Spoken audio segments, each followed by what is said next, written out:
morning, everybody. Today is day 16 of the Diamine Inkvent Calendar for 2025. Spoiler alert, we are going to open this up and you'll see the name and you'll see a swatch being done. So if you don't want to see that stuff, turn back now. Here we go.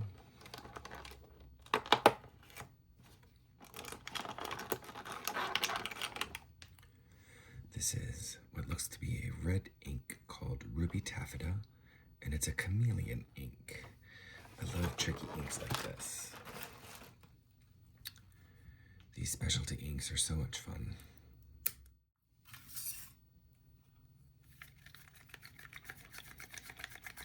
All right, let's go ahead and get started.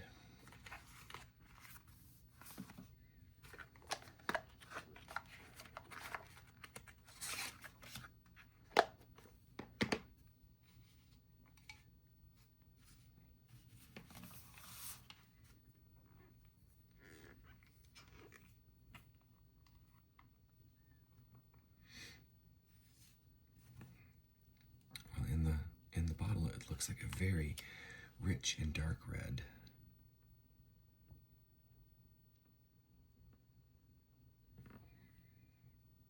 It grips the swirls on the nib very well.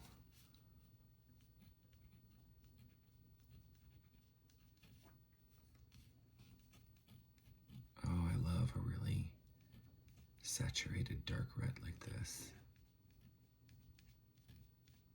I'm so interested to see what it turns into.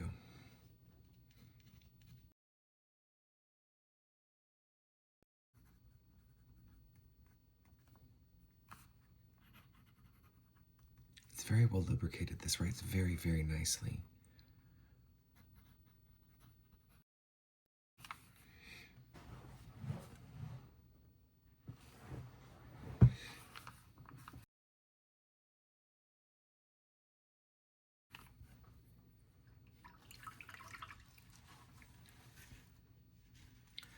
Sometimes it's interesting to see in the water what the tones are. Pretty bright and vibrant red. Let's lay down some big swatches and see what this turns into. I think it's changing into a really rich and warm brown.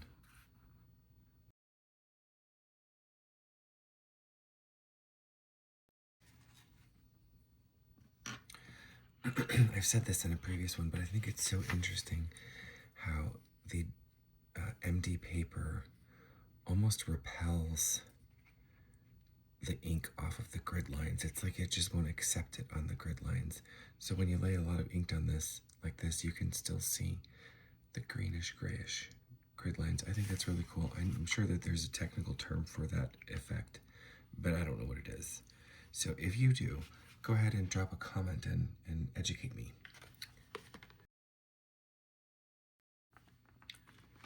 We'll give all of these samples a chance to dry. Oh, I almost forgot to do the large swatch on my Col-O-Ring card.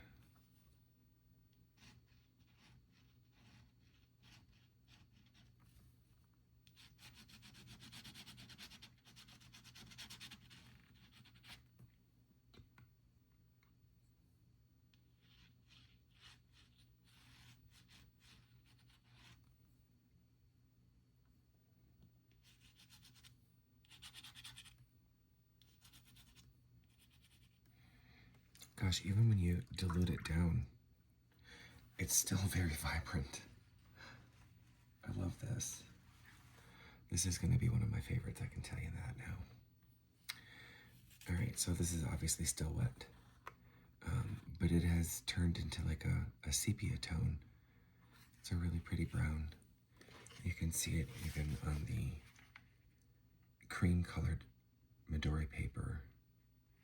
It's a very rich sepia/brown, although in the larger swatches it's still quite red.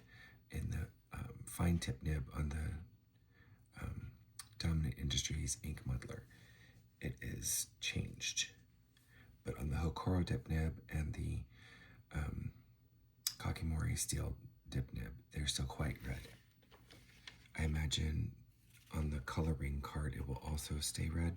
I don't really want to flip this over yet to show for bleed through because this is still quite wet. So I'm going to give that a little while longer to soak in. But we can look at the other ones.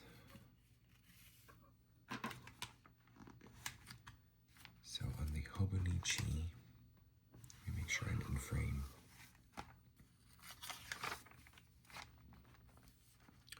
We had significant bleed through the entire line, not just the beginning and ends like many of the other ones did.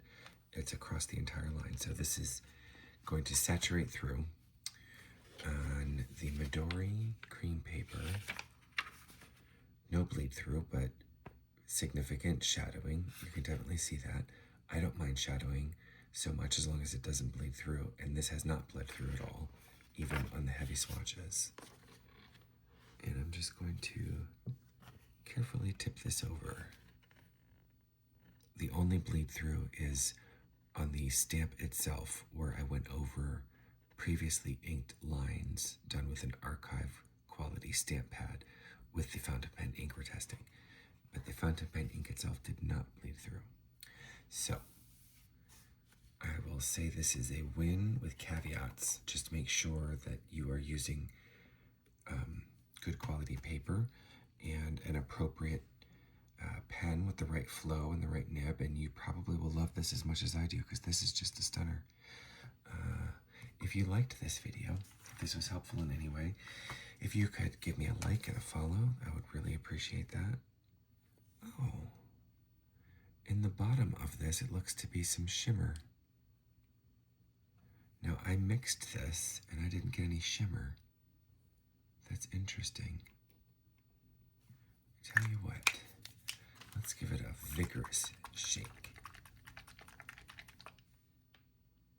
All right, that has gone in. This might change things, folks. I'm going to do another large swatch on the MD paper.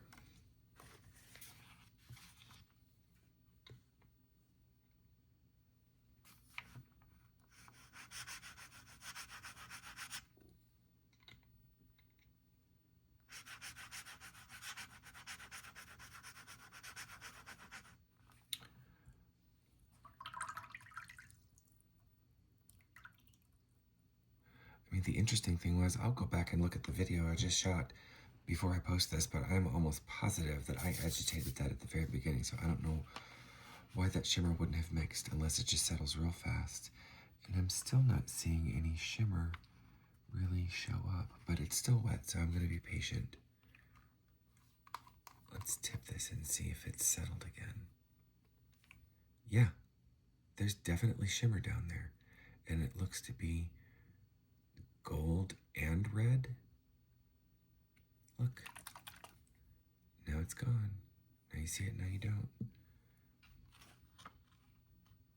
I'm starting to see some faint shimmer pop up on this. I want to lay a little bit more down on this as well,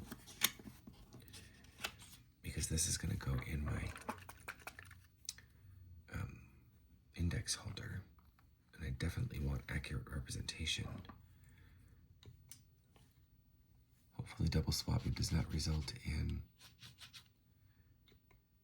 bleed through, because that really wouldn't be fair to the Col-O-Ring cards.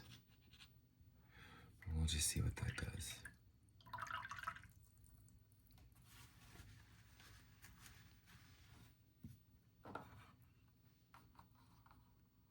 Sometimes in the water you can see shimmer swirling if it's there, and I do not see it in there, but I do see it on there. Okay, so there's definitely sheen as well. I'm seeing it pop up around the edges. Wow, this one has really taken me by surprise. All right, so moral of the story, folks, shake it up real well, because I did agitate this and I didn't get any sheen and any shimmer like I did in this second one. And the same thing over here, lots of shading, lots of sheen, lots of shimmer. Well, let's tick some boxes. Shading, sheening, shimmer. This one basically has it all. And I love a red ink, so I'm definitely buying this. Alright, so if you're as surprised as I am, and this pleased you, give me a like, give me a follow. I hope you enjoyed this as much as I did. This one was truly a surprise. Take care of yourself, take care of each other. Have a great day.